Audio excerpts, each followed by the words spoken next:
Samantha has a question. Her question is, I am a single parent.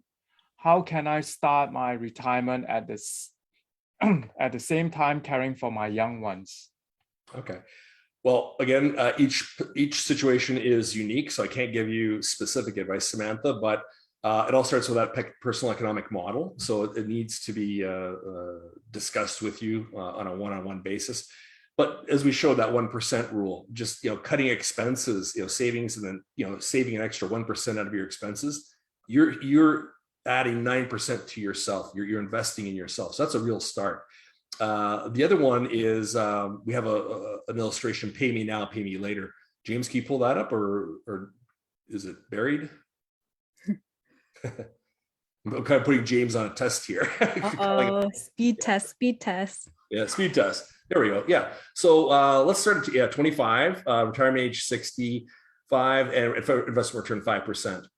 So hit continue here, James. And if we can put in $5,000 at the starting amount and 10 years.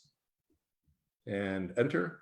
So what we have here is somebody starting at age 25, putting $5,000 a year away till age 35. So total investment is $50,000. Now, James, if we can go to the other side and see what happens when you start later, and let's start at age 40. Let's go 40. So by starting at age 40, now the person has to put away $5,695 for the next 25 years. So this is really telling that if you start early at 25 and all of a sudden you get interrupted at 35 for some reason and you don't do anything else, and you keep getting that 5% return, you'll have $285,000.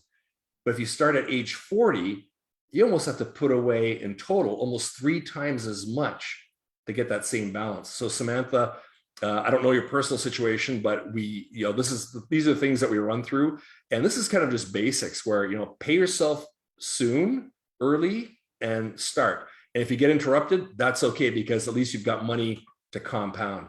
This is a very powerful modular diagram or table, in my opinion, that you have to, by waiting to age 40, you have to pay three times as much.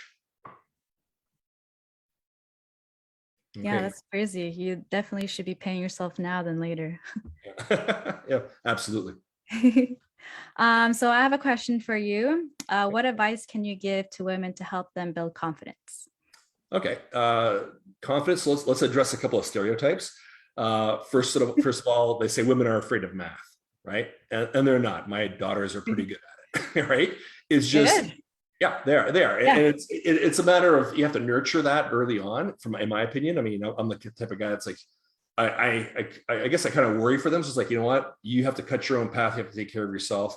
And you need to know math. So, but the fact that women are scared of math, it's not rocket science. And we had a webinar on that a long time ago, about a month or two ago, on financial math. If you are dealing with an advisor and they are throwing around terms like standard deviation, rate of return, what else, Sharpe ratios, you gotta hit the stop button right there.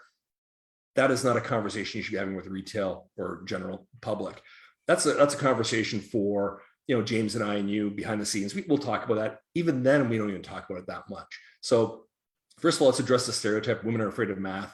It doesn't have to be complicated. They just want to know, are things working out? Am I moving forward? What's happening? The other thing is, women tend to be more worried about the future. They truly are looking forward. Guys live for the moment. I'm a guy, and I'll admit it. Like we do stupid things like climbing up a ladder with an extension cord in your teeth to hang Christmas lights. Yeah. And Tony says, "Is it plugged in?" I said, "Usually it is. I'll make sure the lights are all working, right?" Oh no! Yes. Yeah. So what I would tell women is, number one, find an advisor you're comfortable with, someone that's not going to talk over your head. If they're talking over your head, reel them in. And if they don't get reeled in, you have to move on. I mean, I love the business. I get excited about it. And sometimes I will start talking above somebody's head. But when I start my conversations with all my clients, especially couples, I always say, either one of you, if I'm talking over your head, you got to reel me back in. And I'll go back to plain speak, because I just get excited about it. And you kind of get programmed by your past. So to answer your question, how to build confidence, it's just do some reading, get comfortable, find somebody comfortable to work with. And if they're talking over your head, I hate to say it, fire them. You know, Gotta let them go. fire your advisor. Oh no, yeah, we women like to have like basic lingo, I guess. Yeah, but it's like kiss simple, you know, keep it simple, you know, that's it. And that's it. We don't need to talk all kinds of stuff. I mean, I remember sitting in some meetings with people with another advisor, and then they'd come in and they'd be like a stack of paper like this. And you're just like, what is that? And why do you need it? You know, I'll come in with maybe a spreadsheet and that's it. It just shows here you were a year ago, last 6 months, 3 months, and today. Hey, Yes, we're going up, you. we're going down. You just talk about it, right? Mhm. And so I hope that answered the question on confidence. I should add one more thing. Education doesn't necessarily translate into financial knowledge either. I was dealing with a woman, highly accomplished, highly educated, and in her group plan, she directed everything to money market, which was safe because she doesn't want to take any risk, which is great. At the beginning, I'm sure it paid very well because interest rates were higher, but as interest rates fell, she fell behind. And she was so immersed in her work and her job that she just let this thing slide for many years. So we finally got to, discussing, how to change this, and we got her back on track.